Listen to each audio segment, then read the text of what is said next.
네, 주요 이슈를 골라서 이해하기 쉽게 키워드로 풀어보는 시간 뉴스픽 코너입니다. 보도국 박지은 기자와 함께할 텐데요. 자, 박 기자, 오늘 키워드 뭔가요?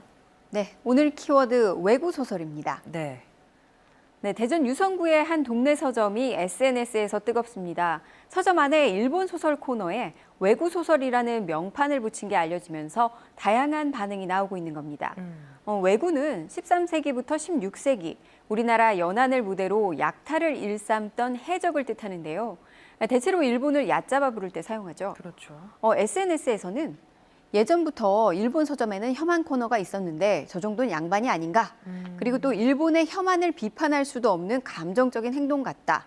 또 그렇게 할 거면 일본 소설을 다 빼지 왜 그렇게 했냐라는 다양한 의견들이 잇따르고 있습니다. 네, 일반적으로는 대부분의 서점에서 말 그대로 그냥 일본 소설 이렇게 표기를 하고 있잖아요. 이 동네 서점에서 명판을 왜 이렇게 바꾼 건가요?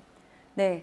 서점 주인은 지난해 일본이 반도체 소재 부품 수출을 규제한 게 직접적인 계기가 됐다고 답했는데요. 네. 그러면서 개인적인 의사 표현일 뿐이며 그냥 동네 서점이 서가 이름을 하나 바꾼 것뿐이다. 이렇게 말하면서 확대 해석을 경계했습니다. 네, 우리 입장에서는 달갑지는 않지만 일본 내에서 이 혐한 분위기가 이미 혐한 감정이 익숙해져 있고 미디어에서도 혐한을 다룬 프로그램이 시청률이 잘 나온다라고 하거든요. 일본의 혐한 분위기 어느 정도로 봐야 될까요? 네, 일본에서 혐한은 사회에 뿌리 박힌 콘텐츠입니다. 일문학 박사인 노윤선 작가의 혐한의 계보라는 책을 인용해서 좀 설명을 하면 일본은 천년 동안 소수 불황민을 경계짓고 또 차별해 왔으며 차별의 대상을 한국과 한반도 그리고 제일 한국인으로 바꾸게 된 것이라고 설명합니다. 네. 구체적으로 혐한의 뿌리는 개화기 일본 우익의 논리에서 찾을 수 있습니다.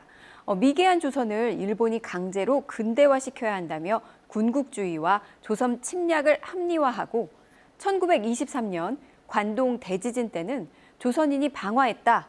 그리고 우물에 독을 뿌렸다는 유언비어로 조선인 수천 명을 학살했습니다. 이런 일본의 감정은 최근에도 달라지지 않았는데요. 일본은 대형 서점에 혐한 서적 코너가 버젓이 자리 잡고 있고 헤이트 스피치라고 불리는 혐한 시위는 지금도 일본 곳곳에서 이렇게 벌어지고 있습니다.